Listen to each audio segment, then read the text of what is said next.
chapter 9. 1 Corinthians chapter 9. We'll pick up in verse 14.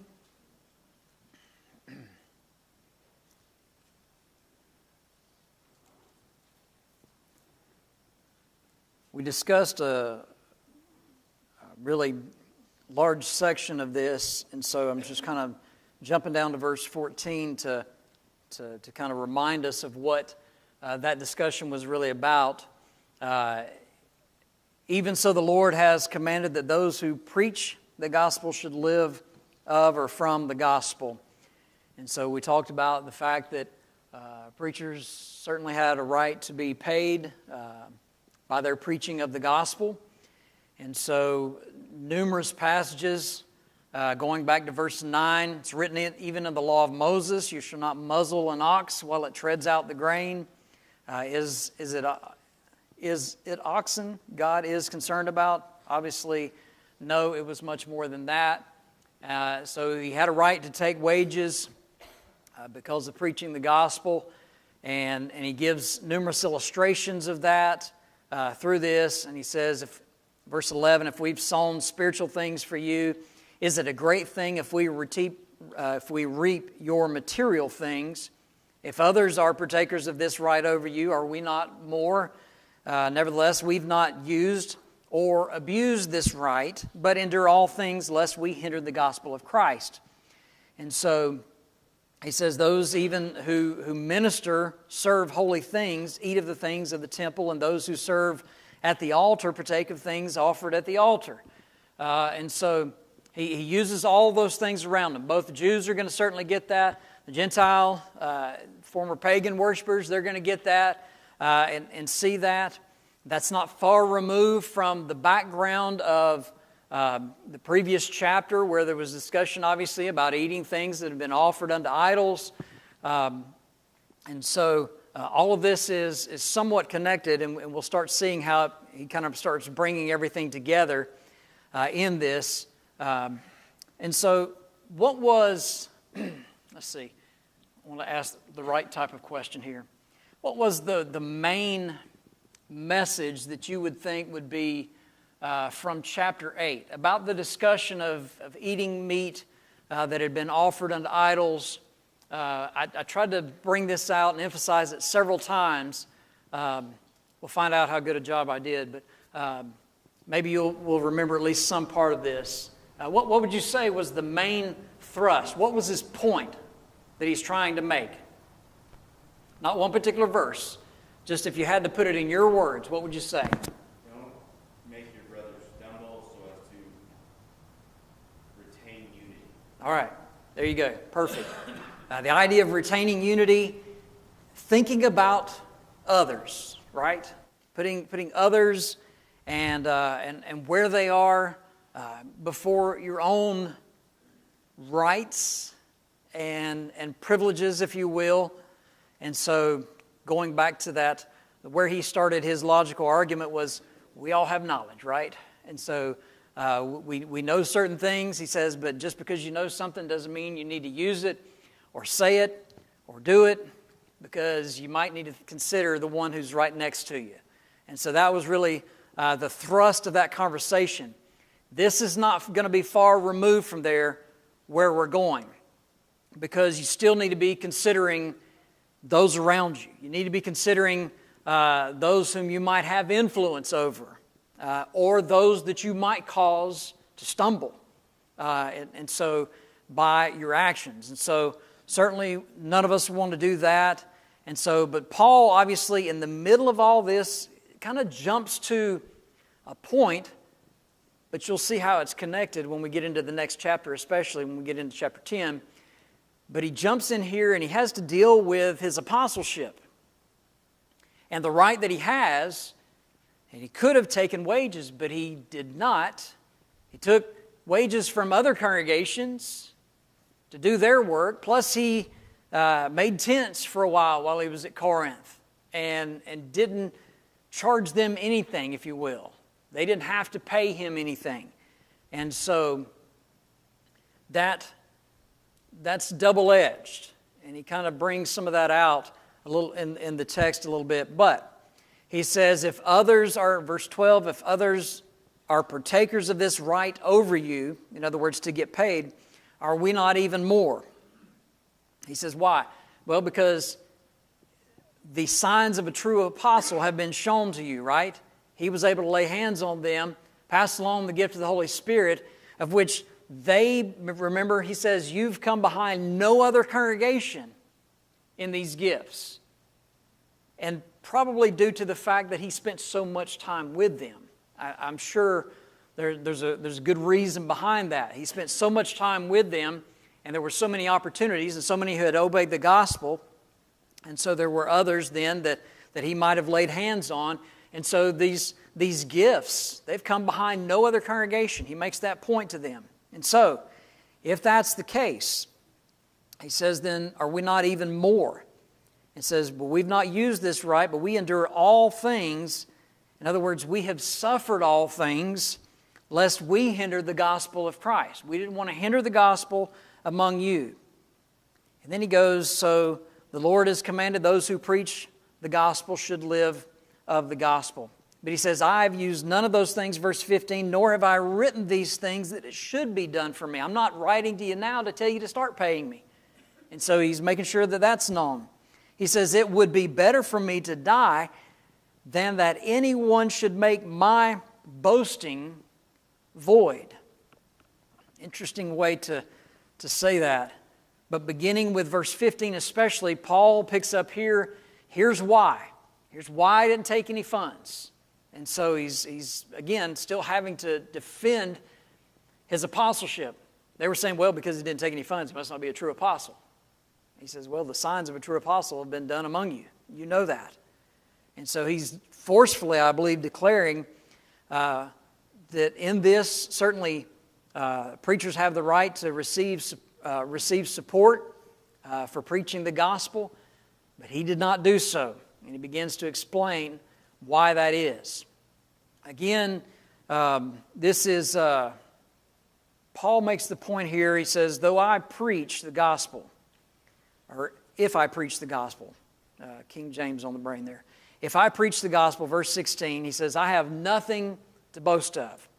Remember, he's just said, he says, it'd be better for me to die than that anyone should make my boasting void.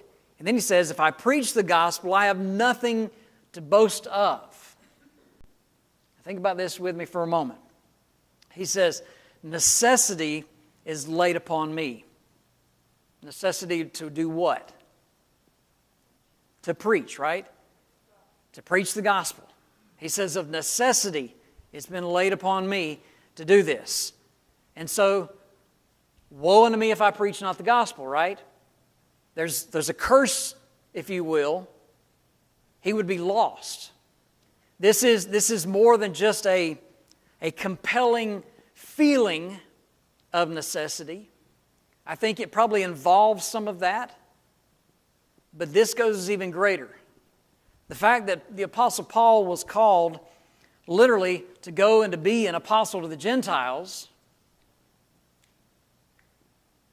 he says of necessity. And so this was a little bit more than just the feeling that I need to do this. Kind of like Paul says, I'm ready to preach the gospel to you who are at Rome also.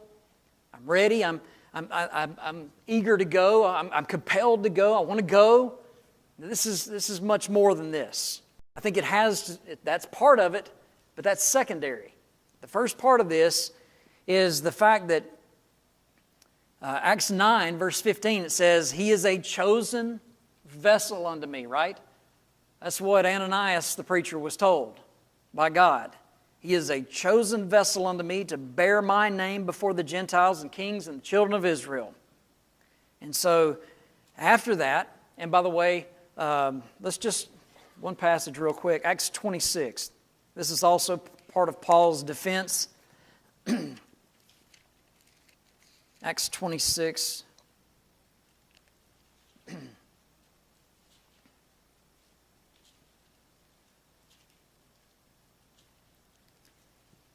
Beginning of verse 16. Now this is part of him recounting on the road to Damascus.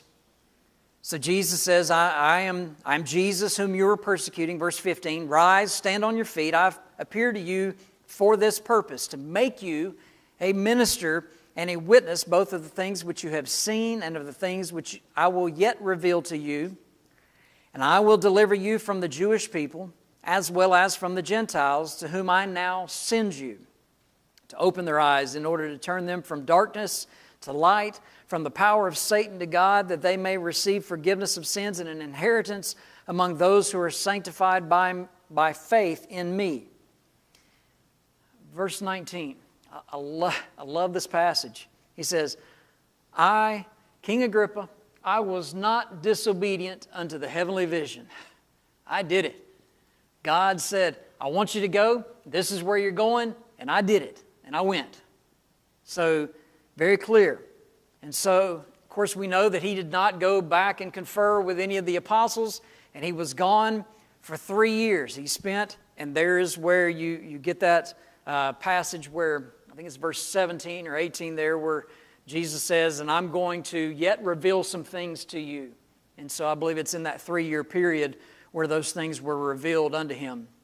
And so going back to Acts chapter 13, the Holy Spirit directed the church in Antioch to support his missionary journeys, right? That's where the missionary journeys begin. They're from Antioch in Syria. And since that work then was imposed upon him, he had no grounds upon which he could truly boast or glory. The only thing that he could do would be by being disobedient, he would bring a curse upon himself. This woe. This would be the loss of his soul. He was literally called to do this, and to not do it would be sin. And so, I think when he says of necessity, this is laid upon me, this is not just a compelling feeling to go and to do this work. This is much greater than that. In verse 17, he goes on, he says, if I do this willingly, I have a reward. But if against my will, I have been entrusted with a stewardship. The King James uses the word dispensation there, and it's always been a little bit confusing. That word really should be translated stewardship. It is so in the ASV 1901 and in most other translations. He says, I've been entrusted with a stewardship. And so when you think about then the context of this passage, what he's been talking about, this reward is used in the sense of glorying or boasting.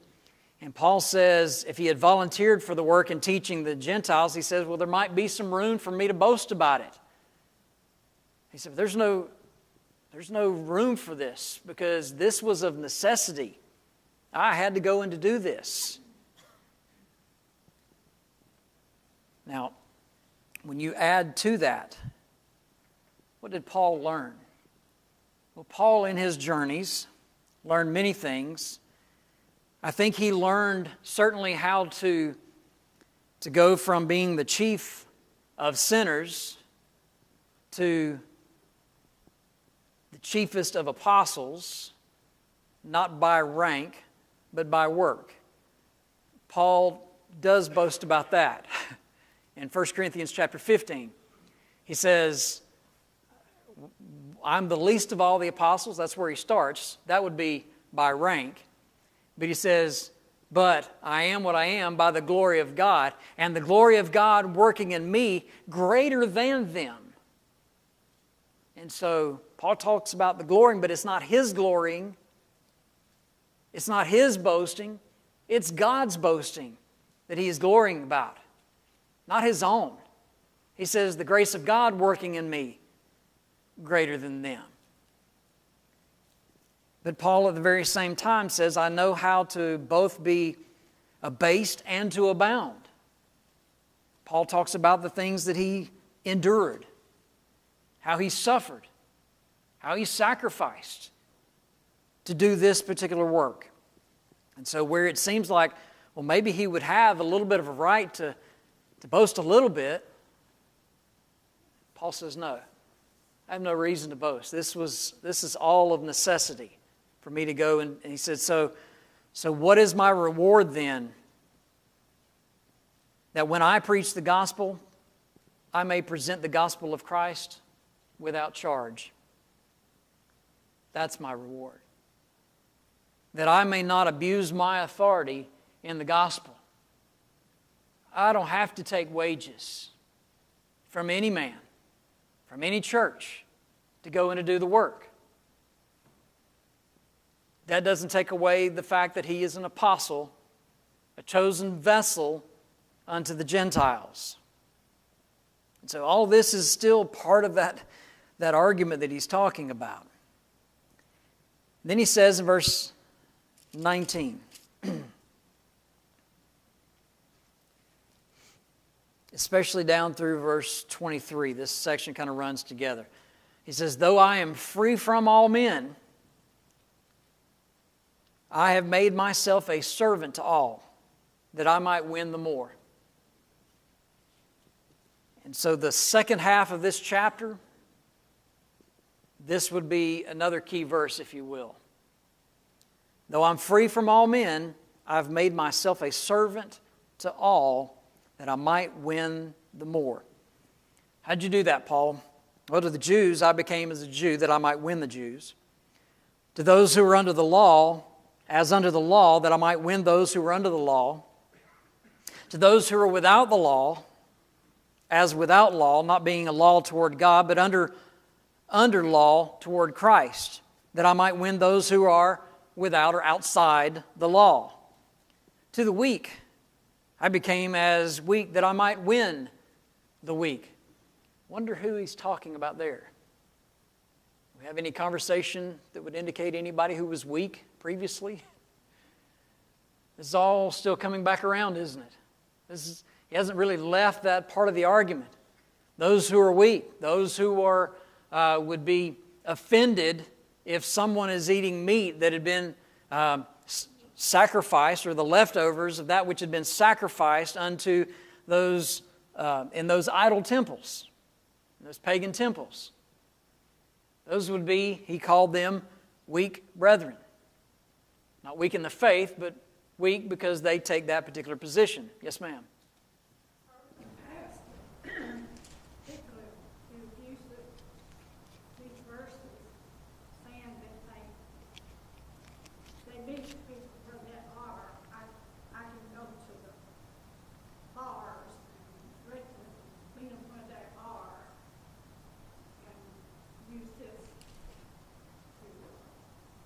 I've heard that too.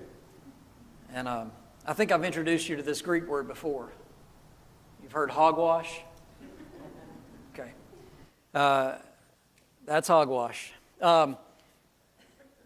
These passages that somebody would take, especially, they'd have to pull this out of the context, and they do that to try to make that point. Paul's saying, I'm free from all men. And they take that to mean, and I can go and do what I want to do. And so to the Jews, I'm a Jew. And to this person, to the drunkard, I'm going to go to the bar and I'm going to hang out with him. And I'm going to try to convert him while he's sitting on a bar stool somewhere. Probably he's not in the right frame of mind to be studying the Bible, by the way. We've had people show up at the church building before, drunk as a skunk. And well, I want to study the Bible. I don't want to study with them. I won't study with them. They're not in the right frame of mind to study the Bible.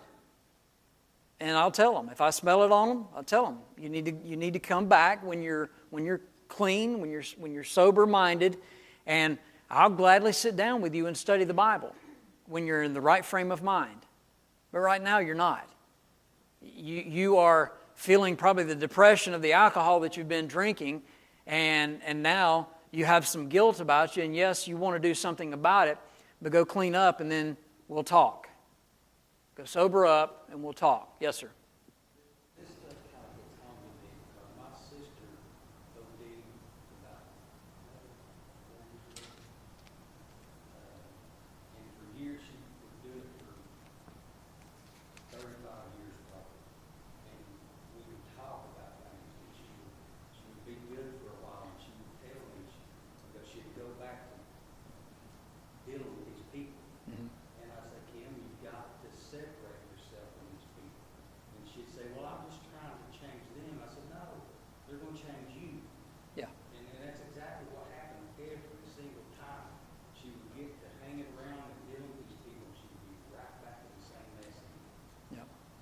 And that is chapter 10. We start looking at chapter 10 and we start picking up discussion about the blood and the body and communion. And we start, because he's obviously going to start in chapter 11 talking about that. But before he starts talking about the Lord's Supper, he says, be imitators of me as I am of Christ. Be followers of me as I am of Christ, chapter 11, verse 1. But he's had a whole discussion talking about who we fellowship and where we're spending our time. So on the heels, I'll get you in just a second, on the heels of this particular passage, where somebody might pull it out of context and say, well, I can go sit in a sinful situation and basically participate with them so that I might be able to teach them. That is foolish thinking, when the whole next chapter he's saying, don't have any part with them. Don't have any fellowship with such as that. And he's going to talk about what it looks like if you do go into the market and you buy that meat that's been sacrificed and you sit down with somebody and who doesn't know any better. And maybe you're sitting down and you've got a Christian friend and you've got a non-Christian friend. And the non-Christian friend, well, they've been up there and they've worshiped. Well, hey, you know where this meat came from. It came from, the sacrificing to such and such a God. And you say, well, I'm not going to eat that. That's what Paul says. And he says there's a time. I could eat it because most of the time it doesn't make any difference at all. But in that particular situation, I have to separate things. And so fellowship is everything. And all for that unity. That's where this class began. All to get to that unity and have that fellowship with God and not anything remotely look like any kind of pagan anything or look like the world, because we're called to be a different people. All right, now you go ahead.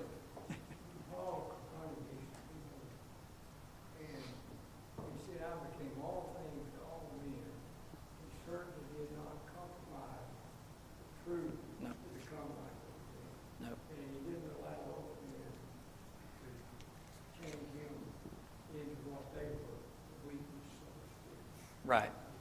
He was always strong in the Word of God. He never compromised the Word of God. But he tried to get down there and work on the belt where the people were. Yeah. In a societal situation, he could go out and he could do things that were certainly not sinful and meet people where they are in that way. And so that phrase itself certainly is not bad, because that's what we're supposed to do. We have to, if we're going to teach somebody, we need to know where they are and meet them where they are, show them from that point forward, because we find almost every example in the book of Acts of salvation and conversion. That's what's happening. These people are at different places in their walk of faith, if you will, and so they're taught certain things, and it's based on where they are, what they've learned, what they've been taught to that point. If it's a whole city full of idol worshipers, well, Acts 17 is your chapter, and you go and you find out how Paul dealt with that. When you find worshipers down by the river with Lydia and her household and others, and these women who are worshipers of God, they already believe in God, and so he doesn't have to spend the same he doesn't have to preach the same kind of sermon or teach the same way that he taught the city of Athens. It was wholly given over to idolatry, because they believe in the one true living God. And so he's able to teach them about Christ. And that's meeting people where they are. That's the idea of being flexible, adaptable, and in whatever situation you find yourself, being able to, I don't have to be harsh with somebody. I don't have to debate somebody in that sense. I'm okay with some debate, but I don't have to sit there and argue with somebody just to win a point and to say, well, I won that argument. That's not the point of it all. The point of it all is to teach someone where they are about Jesus Christ and bring them to the church. That's what we're supposed to be doing. And so if we spend all of our time just thinking that we're arguing with people just to win a fight, that's just foolish. Yes, sir. You're going to end up acting and doing like whoever you're around. Yeah. That's just the way it's going to be, and it's a big deal for me to be here on Wednesday nights. And one of the big reasons is because you start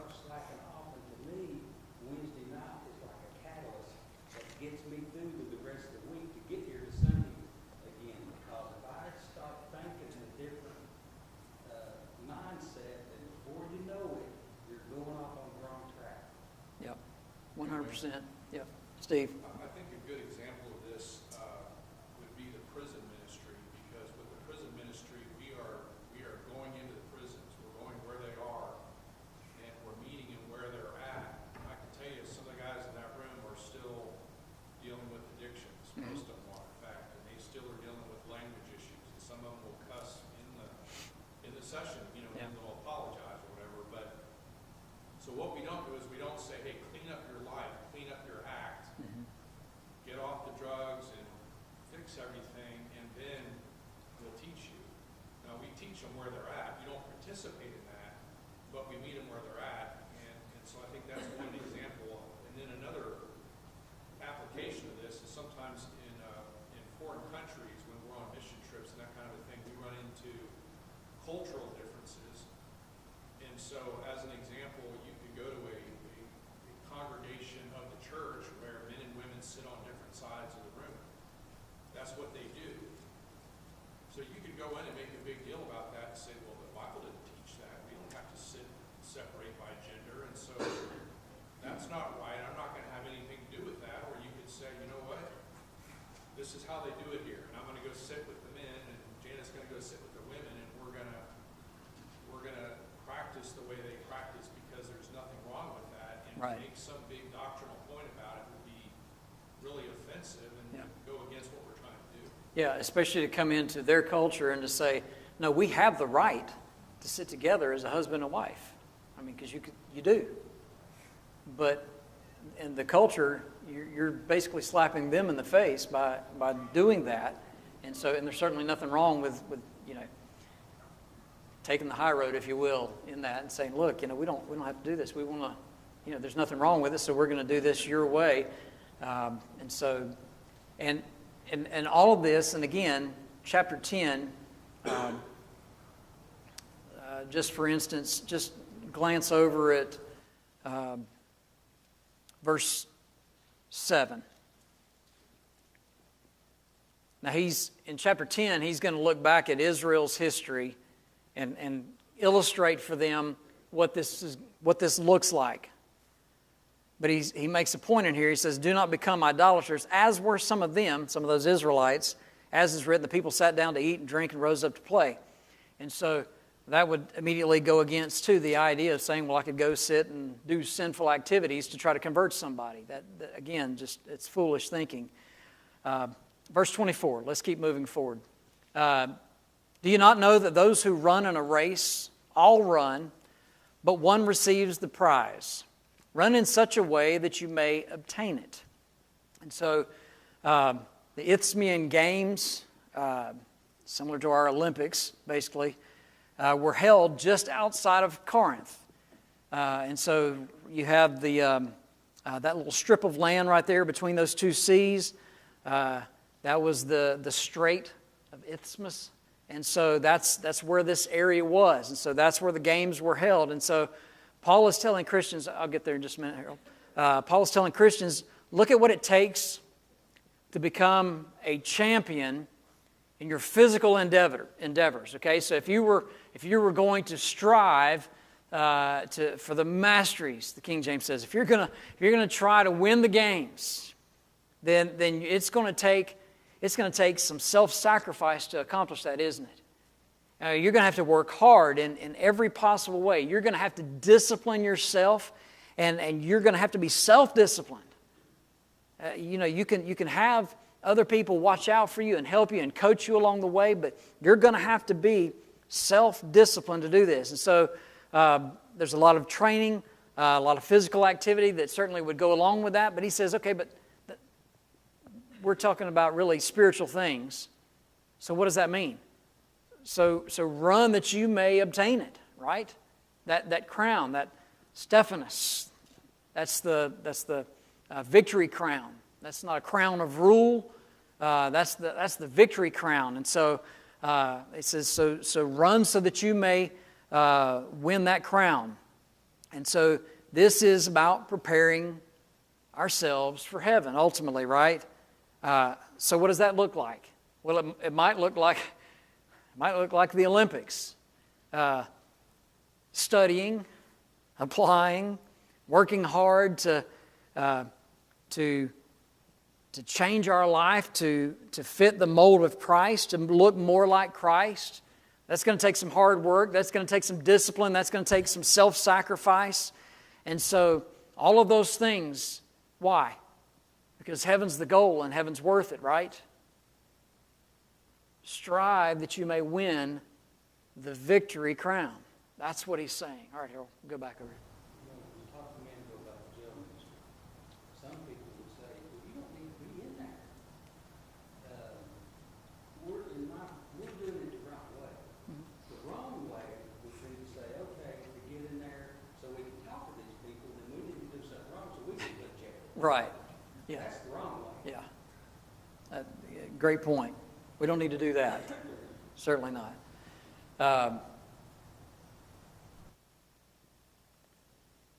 I think it's Kaufman who gave some analogies brought out by this passage.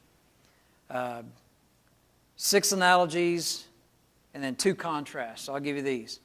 The analogies are, number 1, to win, a man must contend legally, being properly enrolled in the contest, in other words. So that's the point Harold was just making. We've got to do it legal-like. Number 2, discipline is required. Running the race, right? Hebrews 12, verse 1. The third analogy is that some will win while others will not win. That's a reality. And we need to be aware of that. Number 4, there are a host of spectators that are watching the contest. Again, that would go back to Hebrews chapter 12, verse 1. The first part of that verse, we are circled about with so great a cloud of witnesses, right? We've got all those who are spectators watching us. They've gone before. Number 5, patience is necessary. We usually use another word there. Instead of patience, we would use the word endurance, right? You've got to endure in order to win. And number 6, the winner receives the prize. Here's the 2 contrasts. Number 1, only one may win in an earthly race, but all can win the heavenly race. Because it's up to us. If we're going to be self-disciplined, if we're going to be faithful unto the Lord, if we're going to do the work that it takes to get there. I'm not talking about working our way to heaven in some works-based salvation. That's not what I'm talking about. But there are works for us to do. And we've got to be diligent in those things in this life. And so that sounds like there's some work. In fact, Revelation 14 verse 13, John writes that those who have died in the Lord have rest from their what? Labors. There's work to be done, right? All right, point made. All right, number 2 then, the other contrast is this. The earthly reward is but a trifle. It's, it was a, made out of, plant, a vine, that was around them and had flowers on them, but these were cut flowers, so guess what? They're going to quickly die, right? But the reward that we have with heaven is eternal. It lasts. An eternal inheritance, an eternal reward, life. So I give credit to Kaufman for that. I think that was pretty good.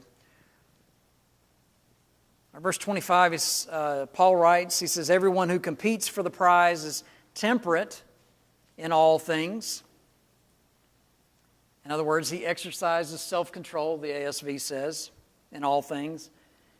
Now they do it to obtain a perishable crown, but we for an imperishable crown. So that's the point that we just made, right? The crown of victory. Therefore, he says, I run thus, not with uncertainty. In other words, I know what I'm running for. I know what I'm doing. I'm not just flailing about out here, which is the next part of this. Thus I fight, but not as one who beats at the air. So this also, so not a race, but a boxing match. And this boxer is unskilled. He just beats at the air. He's not sure what he's, when he's supposed to be ducking and weaving, and jabbing and punching and a roundhouse, whatever he's supposed to be throwing at the right time, he's unskilled in it. He doesn't know how to fight, in other words. He said, but that's not the case. He says, I run with certainty. I know exactly what I'm doing here, and I'm skilled in what I'm doing. And that's the point that he makes here. And so we also certainly need to be skilled. He says, I discipline my body and bring it into subjection, lest when I have preached to others, I myself should become disqualified. Disqualified in the race or in the fight, because I've not run lawfully. I've not done it the way that I was supposed to do it. The King James, actually the ASV uses the word, but I buffet my body, he says. I discipline my body. That word buffet there, I think the King James uses the phrase, I keep under my body. In other words, literally it's the idea, I beat it black and blue. I pummel my body. There you go. I beat it black and blue. The idea of that discipline and to buffet my body. To bring it into bondage, he says. To bring it into subjection. Why? Well, Paul, you remember, would make a comment about the things that I want to do, I don't do, and the things that I don't do that I should do, I mess up there too, and I'm paraphrasing it and I'm messing it up. But anyway, the point is I want to do this, or I'm supposed to do this, but I don't do this. I'm not supposed to do this, and I start doing this. Why? Because my body's flesh, and like anybody else, we have struggles in life, right? We have desires, and we have difficulties. So he says, I beat my body black and blue. I pummel my body to bring it into subjection, to discipline it, to bring it under control. A rigid discipline is the picture that is given. That's the Christian life. We're not like the rest of the world. We have to be different. We have to live different. We have to look different. We have to be better. We have to do better. Lest I become castaway, rejected, the ASV says, or the New King James uses the word disqualified. Certainly none of us want to be disqualified. All right, we're going to stop there. You believe I finished the chapter? All right, look at that.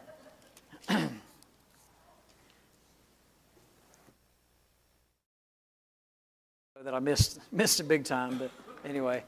All right, we'll pick up, Lord willing, not next week. I'll be in a gospel meeting in Farmington, Missouri, so be prayerful as I travel there for that meeting with the Sunnyview Church of Christ. And so looking forward to that, but I'll be back Friday next. So